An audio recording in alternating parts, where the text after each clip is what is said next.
자, 야고보서 5장 1절에서 6절을 봉독해 주시기 바랍니다. 들으라 부한자들아, 너희에게 임할 고생으로 말미암아 울고 통곡하라. 너희 재물은 썩었고 너희 옷은 좀먹었으며 너희 금과 은은 녹이 슬었으니 이 녹이 너희에게 증거가 되며 불같이 너희 살을 먹으리라. 너희가 말세에 재물을 쌓았도다. 보라, 너희 밭에서 추수한 품꾼에게 주지 아니한 삭시 소리 지르며 그 추수한 자의 우는 소리가 만군의 주의 귀에 들렸느니라. 너희가 땅에서 사치하고 방종하여 살육의 날에 너희 마음을 살찌게 하였도다. 너희는 의인을 정죄하고 죽였으나 그는 너희에게 대항하지 아니하였느니라. 아멘. 아멘. 할렐루야. 할렐루야. 오늘 또 6월 6일 또 금요일이고 또 오늘 현충일 맞죠? 이 나이가 먹으니까 이게 현충일이 맞나 어쩌나 이게 내가 나이가 먹었다는 증거라고 여러분 이해를 하시면 돼요. 근데 오늘 어쨌든 우리 청소년부에서 전도 집회를 했는데 우리 교회에 나오는 애들은 한 18명 왔고 그 전부 46명 아이들이 왔는데 나머지는 다 장기 결석자들 처음 나온 애들이 뭐 18명 그래서 그러니까 46명에서 18명 빼봐요. 그럼 몇 명 남아요? 계산이 안 돼요? 28. 이 새로 왔다든지 장기 결석 어마어마한 대성공을 거둔 거예요. 그래요, 안 그래요? 우리 고유경 전사님 너무 행복해가지고 이 제일 기쁨은 뭐냐면 전도의 기쁨이에요. 제일 행복한 것은 전도하고 나면요 그날은 너무 행복해가지고 어떻게 말할 수가 없어요. 그죠? 전도해 보신 분들은 그 이해가 되시죠? 전도함의 기쁨 말할 수 없어요. 그래서 생각지도 않게 이렇게 대성공을 했다고 하나님 보시기에 대성공을 했다고 이렇게 간증하는 것을 들었습니다. 하나님, 그러니까 6월 6일 날, 그래서 뭐 이렇게 또 이렇게 게임 있게 하고, 말씀 듣고, 삼겹살 파티 하는데 뭐 얼마가 들었대더라. 하여튼 간에 다 모든 것은 전도를 위한 과정이다. 할렐루야. 돈이 들어가든지 무엇을 하든지 간에 그 사람이 구원받고, 그래 그 등록한 사람도 있고, 하여튼 하나님 은혜입니다. 자, 오늘은 재물관리법에 대해서 돈에 대해서 생각해 보겠습니다. 돈. 어떤 성도님은 교회에서 돈 얘기만 하면 먼저 긴장하는 분이 있대요. 그죠? 너무 긴장하지 마세요. 성경은 돈에 대한 이야기를 참 많이 합니다. 그래서 오늘은 사정없이 저도 돈에 대해서 이야기하려고 그럽니다. 재물과 관련된 성경 구절은 16,000번 이상 나옵니다. 신약에서 가장 사랑 다음 가장 많이 다루어진 주제가 돈이라고 그럽니다. 돈입니다. 예수님의 비유의 3분의 2가 돈에 대한 것인데 여성학자 오수키시라는 분이 솔직히 말해서 나는 돈이 좋다 이런 책이 있습니다.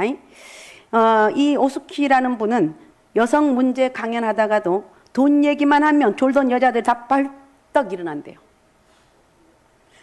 그래서 이 오수키 씨는 지적하기를 한국 사람이 좋아하면서 좋아하는 티를 안 내는 것이 두 가지가 있다고 그러네요. 잘 들어요? 잘 들어요. 물어볼게요. 두 가지가 있는데 하나는 돈과 성이래요. 성. 이 시대에 돈만큼 영향력이 있는 것은 별로 없어요. 돈이 아마 이미 우리 하나님의 자리를 다 차지해버렸어. 돈은 교환 기능과 가치 척도 기능, 가치 저장 기능을 가지고 모든 것을 상대화시키고 상품화시키고 있어.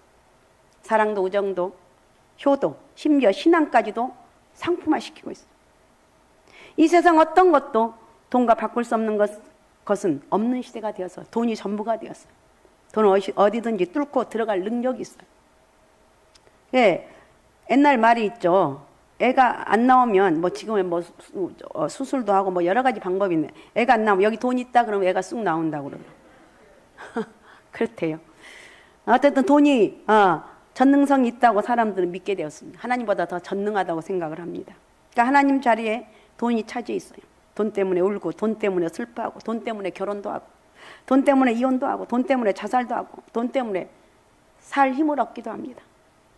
우리는 돈이 만능이라고 스스럼 없이 말하는 시대에 살고 있습니다. 부가 종교가 된 시대에 살고 있다. 부가 지금 하나님보다 더 높이 올라가 있습니다.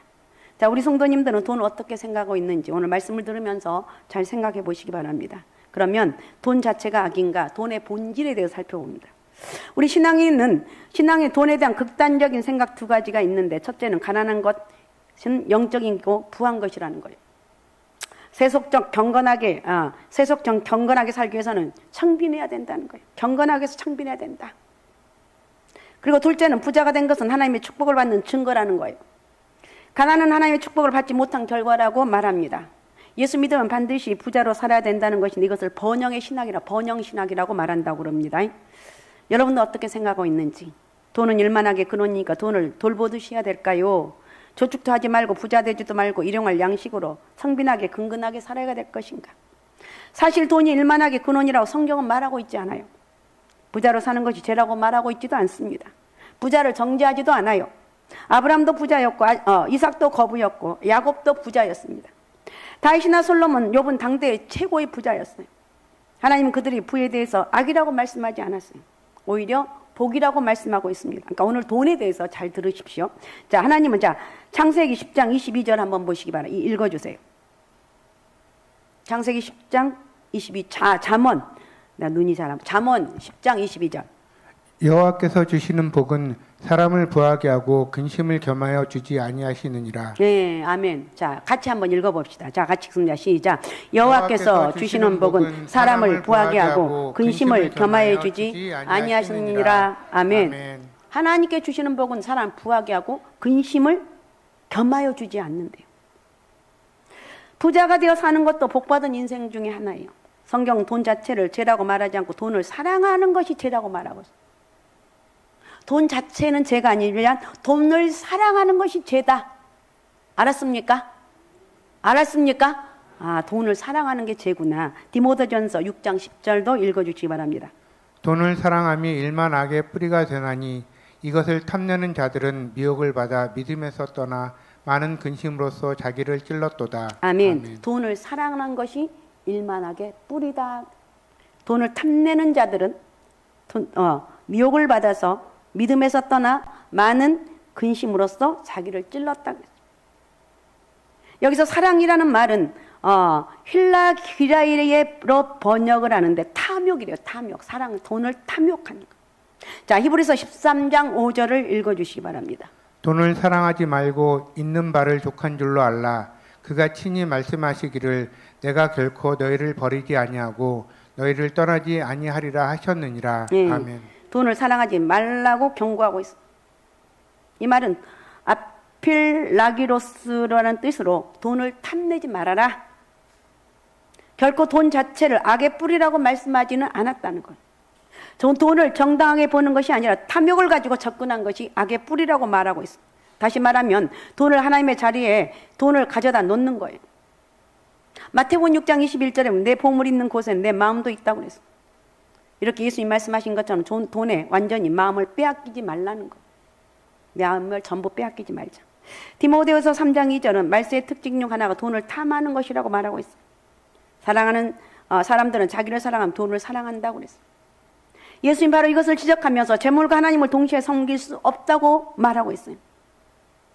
한 사람이 두 주인을 섬기지 못할 것이니 호기를 미워하며 저를 사랑하거나 호기를 중히 여기며 저를 경히 여김이라. 너희가 하나님과 재물을 겸하여 섬기지 못한 하나님과 재물을 겸하여 섬기지 못한다. 믿습니까? 마음은 우리 여러분 두 마음이 없어요. 사람을 사랑해도 남자 여자가 사랑할 때 두 사람을 사랑해요. 진짜 마음은 한 사람에게만 가요?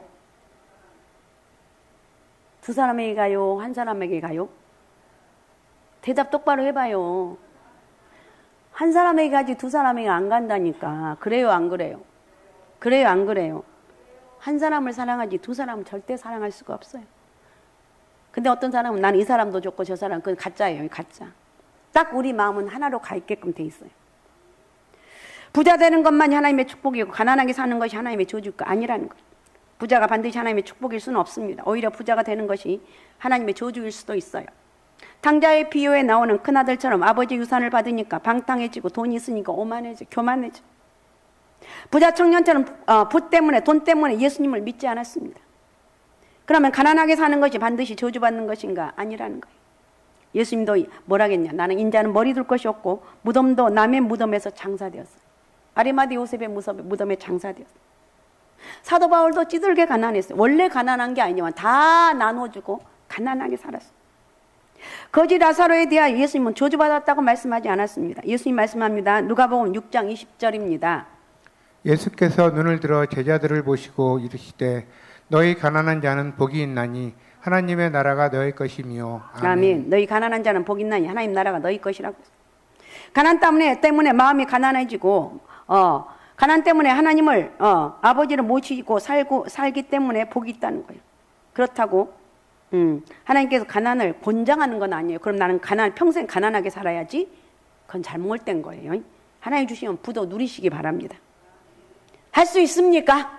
부도 누리라는 거예요. 하나님 말씀합니다. 신명기 15장 5절입니다. 내가 만일 내 하나님 여호와의 말씀만 듣고 내가 오늘 내게 내리는 그 명령을 다 지켜 행하면 내 하나님 여호와께서 내게 기업으로 주신 땅에서 내가 반드시 복을 받으리니 너희 중에 가난한 자가 없으리라. 아멘. 내 하나님 여호와께서 내게 기업으로 주신 땅에서 내가 반드시 복을 받는다. 너희 중에 가난한 자가 없다. 예수 잘 믿으면 가난한 자가 없다는 거예요. 구하지 않아도 주신다니까요. 너무 조급해하지 말고 믿음으로 살아가시기 바랍니다. 하나님을 섬기는 백성에게 축복해 주시면 부자가 되는 것도 사실이에요. 돈 자체, 재물 자체는 악한 것도 선한 것도 아니에요. 부와 가난은 지극히 상대적이에요. 이 성경이 기록될 당시 70% 이상은 지극히 극도로 가난한 사람들이었습니다. 부와 가난은 기준점의 문제예요. 세상에 정기 혜택을 받지 못하고 있는 사람이 20억이 넘는다고 그러죠. 정기 혜택만 받아도 20억보다는 부자예요. 글을 읽을 줄 모르는 사람이 20억이 넘는데요. 집에 식수시설이 없는 사람이 10억이 넘고 1,000원 미만으로 사는 사람이 12억이나 된다고 합니다. 하루에 한 끼도 제대로 먹지 못해서 영양실조로 고통받는 사람이 8억이나 된대요. 건강을 잃고 죽어가는 사람이 한 주에 100만 명이 넘는다고 합니다. 전쟁 위험으로 5억이 고통받고 있습니다. 75%는 제대로 잠자고 살 집이 없다고 그럽니다. 92%는 은행에 예금도 못하고 지갑에 돈이 없는 사람들. 이걸 보면 세계적으로 비교해보면 우리나라 사람들은 다 부자들이다. 그래요, 안 그래요? 부자 된 것 같아요, 안 된 것 같아요? 대답 좀 해봐요. 부자인 것 같죠? 우리나라 워낙 잘 살기 때문에 부에 대해서 개념이 없어. 우리는 부자라니까. 가난한 나라를 가보면 정말 비참하죠. 아시아 이런 데 가봐도 얼마나 비참한지 몰라요. 우리는 얼마나 물질의 풍요를 누리고 있는지 확연히 알아야 돼요. 우리는 예수 믿는 것 감사하죠. 잠잘 수 있는 것도 감사하고, 밥 굶지 않는 것도 감사하고, 타고 다닐 차가 있어서 요즘 거의 다 집에 차가 2-3대는 기본으로 있는 것 같습니다. 섬길 수 있고 기도할 수 있고 예배 드릴 수 있는 교회가 있고, 그래요, 안 그래요? 우리 교회는 아무 때나 와서 기도할 수 있는 곳이 있으니까 감사합니다. 100번 1000번 감사해도 틀린 게 아니에요.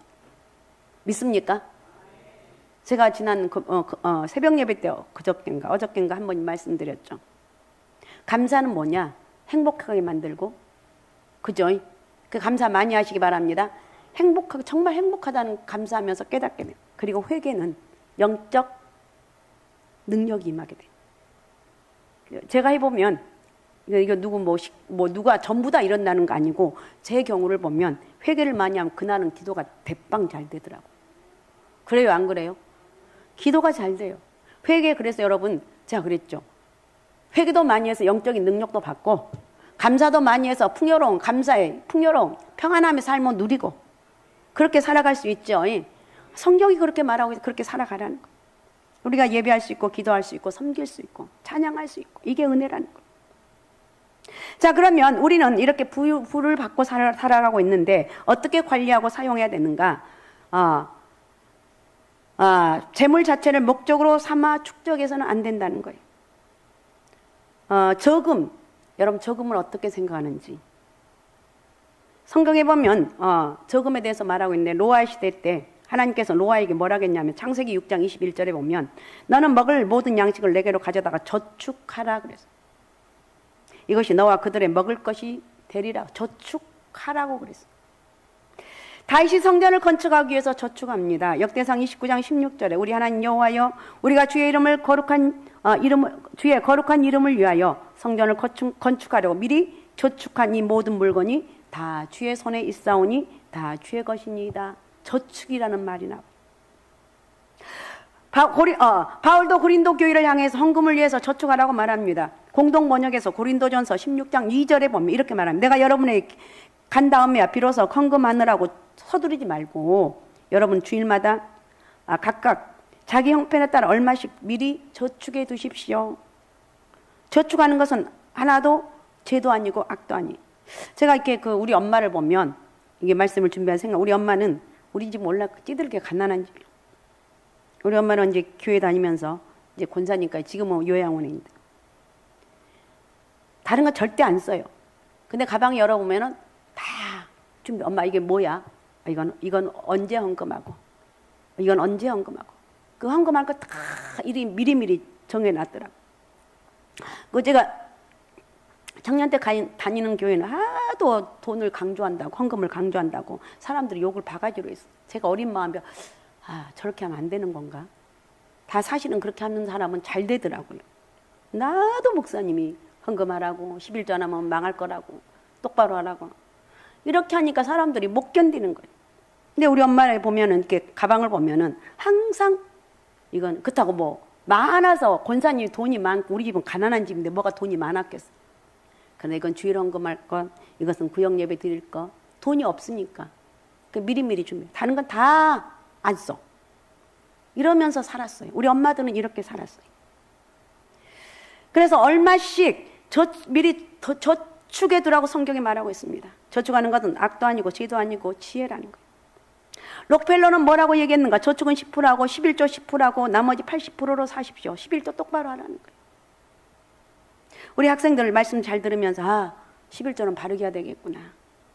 바르게 11조 생각. 내가 어떤 일이 있어도 11조는 똑바로 하자. 이런 결단하면 얼마나 이게 축복이냐. 여러분 이렇게 어릴 적부터 살아가는 사람들은 평생에 어려움이 없어요. 이 말은 뭐냐? 물질에 어려움이 없다는 거예요. 자, 오늘 성경을 보면 부를 쌓는 방법을 3가지로 말하고 있는데 자, 2절 3절을 한번 읽어주시기 바랍니다. 2절 3절 오늘 본문 2절 3절. 너희 재물은 썩었고 너희 옷은 젖먹었으며 너희 금과 은은 녹이 슬었으니 이 녹이 너희에게 증거가 되며 불같이 너희 살을 먹으리라. 너희가 말세에 재물을 쌓았도다. 아멘. 그러니까 재물을 쌓는 방법, 부를 쌓는 방법 3가지인데 첫 번째 곡식을 쌓아두는 것. 재물은 근데 너희 재물은 썩었고 너희 옷은 젖먹었다. 옷감을 그다음에 2번째 모아두는 것. 3번째 금은 보석을 수집하는 것. 3가지입니다. 이 3가지 형태를 언급하고 있어. 그런데 너희 재물은 썩어버렸구나. 너희 옷은 젖먹어서 입을 수가 없겠구나. 너희 은과 금은 녹이 슬었으니 이 녹이 너희에게 증거가 되며 불같이 너희 살을 먹으리라. 불같이 우리 살을 먹는데. 그래서 너희가 말세 재물을 쌓도다. 옷이 젖먹는 것은 입고 다니는 옷이 아니고 장롱 속에 들어있는 것이. 음식도 금도 마찬가지. 무엇의 문제는 무엇이 문제인가? 쌓아놓고 썩었다는 거예요. 주인이 원하는 대로 부의 재창출이 이루어지지 않았다는 거예요. 마치 예수님이 달란트 비유를 통해서 말한 한 달란트 받은 사람과 같은 것이에요. 땅에 묻어 놓았어요. 주인의 의도를 모르고 묻어 놓았어요. 근데 주님께서 오셔서 약하고 게으른 종이라고 있는 것까지 빼앗겼어요. 오늘 성경에는 말세 재물을 쌓았다는 거예요. 결산의 때가 있다는 거예요. 결산하는 주인이 있다는 거예요. 이 사람의 근본적인 잘못은 재물의 소유권이 자신에게 있다고 생각하는 거예요. 그에게는 단지 사용권과 권리권만 주어졌는데 그럼에도 관리도 사용도 못하고 있어요. 성경은 말합니다. 천지에 있는 것이 다 주의 것입니다. 천지에 있는 것이 다 주의 것입니다. 이 세상의 모든 것이 다 주의 것입니다. 이렇게 말하고 있어요. 만물이 주에게서 나오고 주로 말미암아 주께로 돌아간다고 이렇게 말하고 있어요. 하나님이 절대적 재산의 소유주의다. 믿습니까?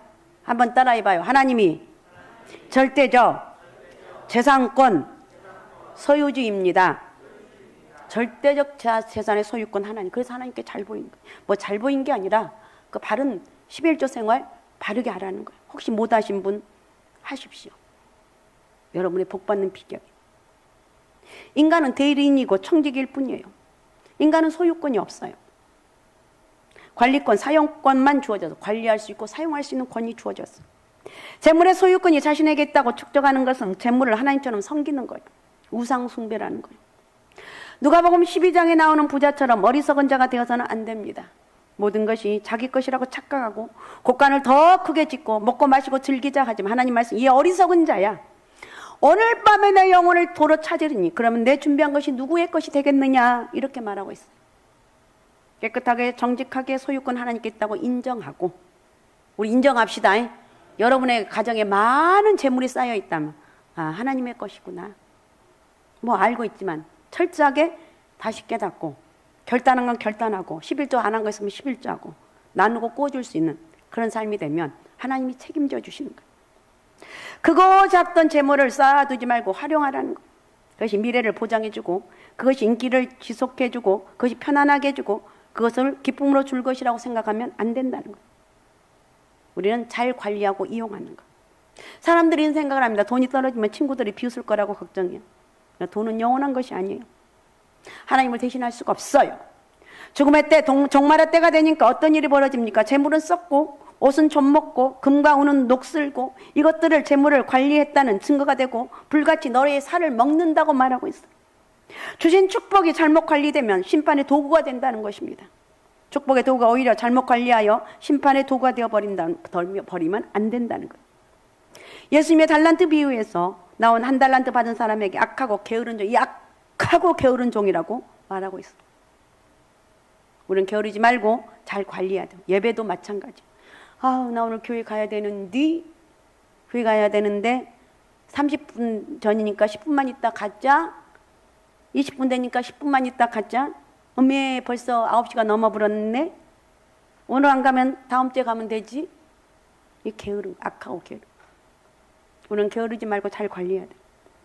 선하게 관리해야 돼. 작은 재물이지만 잘 투자하고 활용하면 큰 재물이 될 수도 있고, 하나님 앞에 훌륭한 활용 가치를 발할 수가 있어요. 축적을 목적으로 하지 말고 주의 뜻을 이루는데 목적을 두고 소유를 주장하지 말고 잘 관리해서 하나님 앞에 하나님의 이익을 남기라는 거예요. 그래서 마지막 결산의 때 잘하였도다 착하고 충성된 종아, 내가 적은 일에 충성하였으며 내가 많은 것을 내게 맡기리니 내 주인의 즐거움에 참여할지어다.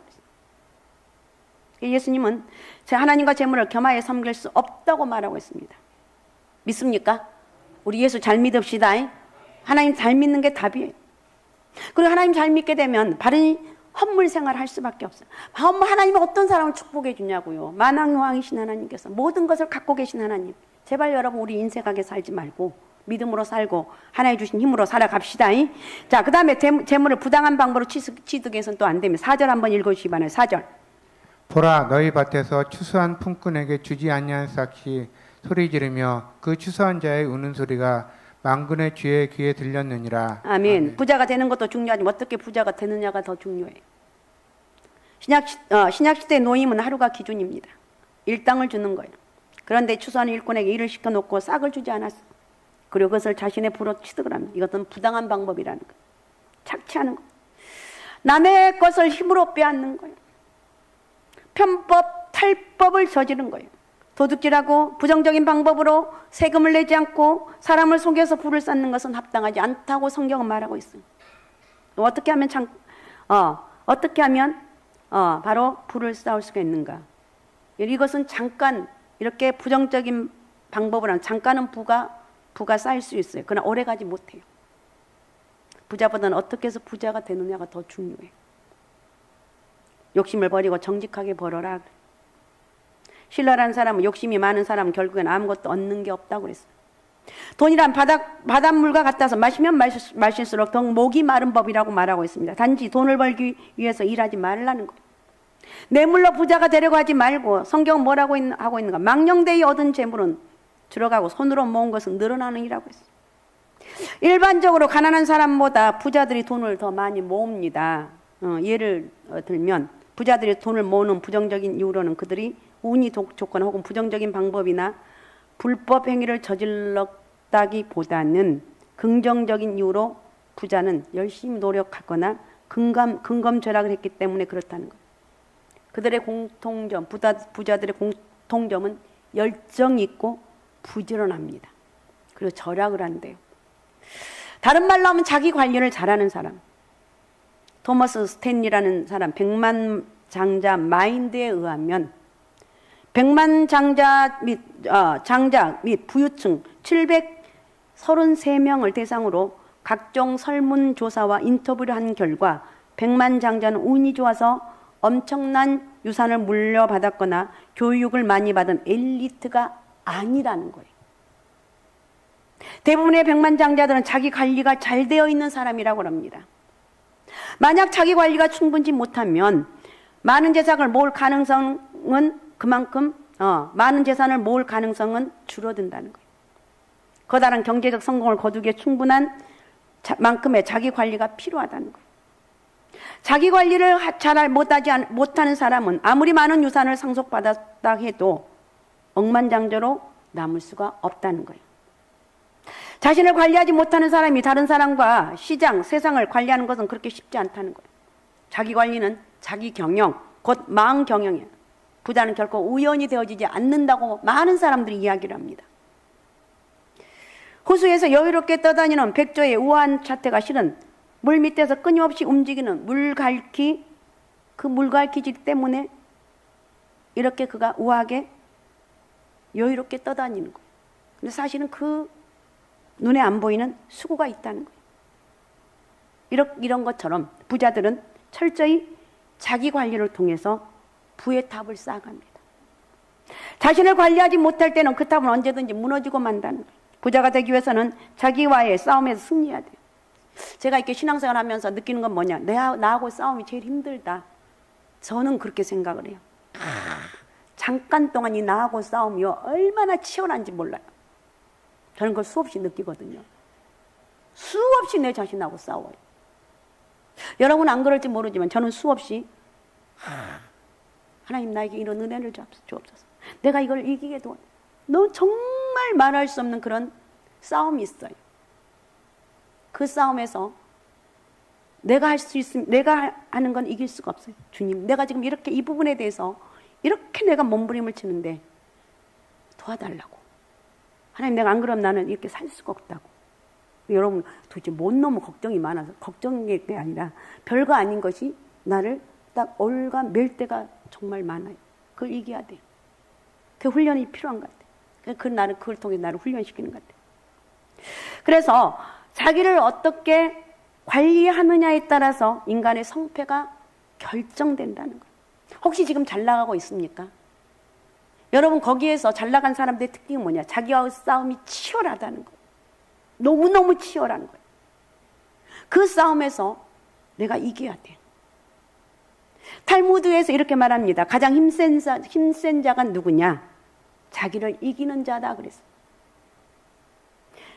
가장 힘센 사람은 싸워서 이기는 게 아니라 자기를 이기는 거예요. 자기를. 부자가 되기를 원하면 먼저 자신을 잘 관리하라는 거예요. 성경은 무릇 지킬 만한 것보다 더욱 내 마음을 지키라. 생명의 근원이 이에서 남이라고 말하고 있어요. 자기 관리는 마음의 관리로부터 출발한다. 마음 관리 다 잘해야 되겠구나. 마음 관리 잘합시다. 마음 관리 잘하자는 거예요. 마음을 가장 잘 관리할 수 있는 방법은 예수님께서 자신의 마음을 다스리도록 맡기는 거예요. 예수님께서 주님, 내 마음을 다스려 주옵소서.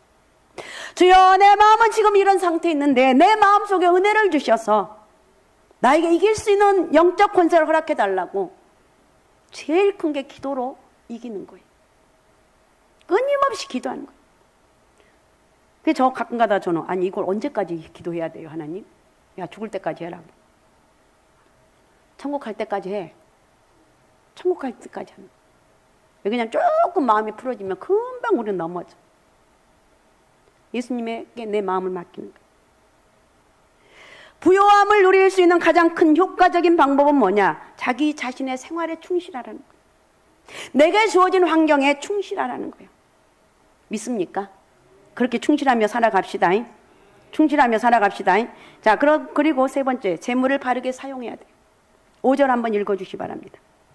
너희가 땅에서 사치하고 방종하여 살리고 날에 너의 마음을 살찌게 하였도다. 아멘. 이 말은 무슨 말이냐? 자기 자신만을 위해서 사용하는 거예요. 하나님 것 뜻과는 상관없이 사용해요. 내가 벌었는데 뭘 하는 거야? 내가 했는데 왜 나에게 이렇게 나누라고 하는 거야? 왜 10의 1조를 바른 10의 1조를 드리라고 그러는 거야? 이건 내 것인데 왜 나에게 그렇게 하라는 거야? 그것이 복을 받는 인간 법칙의 하나님 법칙의 비결이라는 거야. 바른 11조 생활 합시다. 잘합시다. 잘하자는 거. 사람들은 늘 착각하는 경향이 있어요. 불을 가지면 그것이 전적으로 나 자신에 의해서 되어진 것을 아는 거예요. 제가 어떤 사람들 보면 잘 나갈 때 너무 함부로 하고 너무나 자신을 위해서 쓰는 사람들을 봅니다. 근데 머지않아 다 지나가고 넘어가고 고통받는 그런 모습을 보면, 그래서 여러분 잘 되기를 원하거든요. 불을 가지고 내가 했다고 생각하지 말고 주신 분도 하나님이시고 거둬가신 분도 하나님이시다. 바른 생활 하십시다. 바른 11조 생활 하시기 바랍니다. 바르게 해야 돼요. 그것이 내가 기도하면서 이렇게 복을 받았는데 그게 바른 11조 생활 이렇게 안 하면 그것이 나중에 큰 고통이 될 수가 있다는 거예요. 뭐 전부 그런 건 아니지만 어쨌든 성경이 그렇게 말하고 있습니다. 어떻든 우리는 오늘 말씀을 통해서 내가 찔림이 있어야 되고 내가 이제부터 바른 11조 생활을 해야 되겠구나 이런 결단이 있어. 진짜 오늘 모처럼 금요일로 왔더니 그냥 11조 하라고 막 저렇게 난리네. 그럼 모처럼 왔으면 그거 해서 복 받으라는 거예요. 불하는 것은 사회를 통해서 취득한 것이라고 여러 가지 조건이 맞아 그쪽으로 갔다고 착각하지 말라는 거예요. 여러분 수천억 개 공장이 있습니다. 누전으로 불이 나보십시오. 지진으로 흔들려 보라는 거예요. 사고로 사람이 죽어보십시오. 하루아침에 무너지는 거예요. 부리는 것은 하나님께서 그것을 잘 사용하라고 잠시 맡겨놓은 것이에요. 그래서 어떻게 사용하느냐가 중요해요. 그래서 부의 사용은 자신만을 위한 것이 아니라 그 혜택을 확산시키라는 거예요. 더 큰 가치를 위해서 활용하라는 거예요. 돈은 자주 하나님과의 관계를 증진시키고 이웃에 대해서 사랑을 표현한 수단이 돼야 돼요. 동방 박사들은 예수님을 경배하기 위한 수단으로 아기 예수께 자기들의 모든 부를 가지고 왔습니다. 삭개오는 풍성하게 베풀었고 가난한 과부는 희생적으로 바쳤어요. 풍성하면 풍성한 대로 나눌 수 있어야 되고 드릴 수 있어야 되고, 가난한 과부가 있다면 가난한 대로 어쨌든 이게 희생이 돼야 돼요. 희생적으로 드리라는 거예요. 부유한 여자들은 그들의 소유로 제자들을 섬겼습니다. 누가복음 8장에 보면 아리마대 요셉과 니고데모도 그들의 부를 예수님을 섬기는데 사용을 했습니다. 마태복음 27장에서 보면 그렇습니다. 자녀를 위해서 좋습니다. 친척을 위해서 좋다는 거예요. 이웃을 위해서 사용하라는 거예요. 잠언 11장 24절 25절에 흩어 구제하여도 더욱 부하게 되는 일이 있나니 과도히 아껴도 가난하게 될 뿐 아니라 구제를 좋아하는 자는 풍족하여질 것이요 남을 윤택하게 하는 자는 윤택하여지리라 그랬어요. 나를 위해서보다도 물질은 날아가기 때문에 나를 위해보다는 하나님을 위해서, 남을 위해서, 다른 사람을 위해서 이렇게 사용할 수 있는 그런 여유 있는 마음으로 오늘부터 바꿔지시기 바랍니다. 지금까지 나만 위해 살았다면 이제 바꿔지라는 거. 내가 왜 이렇게 막 당당하게 하는가? 여러분이 복받는 비결이기 때문에. 복받는 비결이기 때문에 저는 당당하게 말씀을 외치는 것이고, 여러분 그것을 아멘으로 받을 때, 그렇게 순종해 나갈 때 하나님의 진정한 축복이 이루어질 줄로 믿습니다. 성경이 뭐라고 말하고 있는가? 먼저 그 나라와 의를 구하라. 그래야만 이 모든 것을 너희에게 더하리라고 했습니다. 찰스 핀이라는 15년 동안 6억 달러, 약 7,200억 원을 익명으로 사회단체에 기부에다가 언론의 취재 경쟁 끝에서는 절대 이 사람 밝히지 않았어요. 그때 그의 모습을 본 사람들이 깜짝 놀랐습니다. 15달러짜리 시계를 15년이나 차고 다녔고, 단투 켤레의 구두로 10년을 버텼고, 신사복 2벌과 운동복 하나로 몇 년을 지냈는지 자신은 또 기억하지 못할 정도로 그의 생활은 검소했다고 합니다. 그는 거금을 기부한 이유를 필요한 것보다 더 많은 돈이 생겨서일 뿐이라고 이렇게 말합니다. 겸손하죠. 진짜 나눈 사람들 특별히 뭐냐면 겸손해요. 나눌 수 있게 은혜 주신 거 감사하다고 고백한 거예요. 우리 교회는 그래도 풍족해요. 여러분이 헌금도 많이 하고 또 하나님 주신 은혜로 여유가 있어요. 그래요, 안 그래요? 그러면 좀 그렇다면 아멘 좀 하면 좋겠고, 정신을 바짝 차리고 맞습니다, 맞습니다, 맞습니다. 그럼 얼마나 좋겠어. 돈은 얼마나 벌었느냐보다 어디에 썼느냐가 더 중요합니다. 소크라테스는 부자가 그 돈을 어떻게 쓰는지 알기 전엔 그를 칭찬하면 안 된다고 그랬어요. 부자로 죽는 것은 부끄러운 일이라고 입버릇처럼 말했던 강철왕 카네기의 재단이 2,500개의 도서관을 지어서 지역사회에 기증을 합니다. 록펠러는 재단을 만들어 장학사업으로 10,000명의 학생과 60명의 노벨상 수상자를 배출합니다. 이런 정신들이 오늘날 미국을 부강하게 만드는 계기가 되었다는 거예요. 지금 세계 최대 부자가 마이크로소프트죠. 마이크로소프트 회사의 빌 게이츠죠. 이 사람은 68억 달러, 약 8조 1,600억 원을 기부해 만든 재단을 통해서 카네기가 지은 2,500개 도서관의 자료들 모두 디지털로 바뀌어 인터넷으로 연결했다고 합니다. 이런 사람이, 여러분도 좀 이런 사람이 되었으면 좋겠고, 우리 교회도 좀 이런 사람이 있었으면 좋겠고, 희망사항이지만 하나님이 하시면, 그죠? 하나님이 하시면 능치 못함이 없어요. 자, 빌립보서 4장 19절 읽어주시기 바랍니다. 나의 하나님이 그리스도 예수 안에서 영광 가운데 그 풍성한 대로 너희 모든 쓸 것을 채우시리라. 아멘. 우리 다 같이 한번 읽어봅니다. 생각하면서 같이 읽습니다. 시작. 나의 하나님이 그리스도 예수 안에서 영광 가운데 그 풍성한 대로 너희 모든 쓸 것을 채우시리라. 아멘. 아멘. 그러니까 우리는 재물에 있어서 자신감 있게 살아야 돼. 주를 위해서, 하나님 나라를 위해서, 생명 구원 사역을 위해서 과감하게 헌신하는 자들이 세상을 변화시키고 능력이 있습니다. 단지 헌금을 하라는 이런 차원이 아니에요.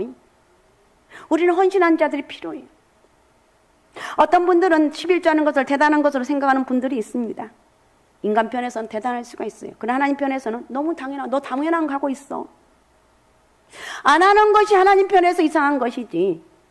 11조는 신앙인의 기본이라는 거예요. 더 중요한 건 그보다 물질의 헌신이 필요하다는 거예요. 다 좋은데 물질면에 약한 성도가 되지 말라는 거예요.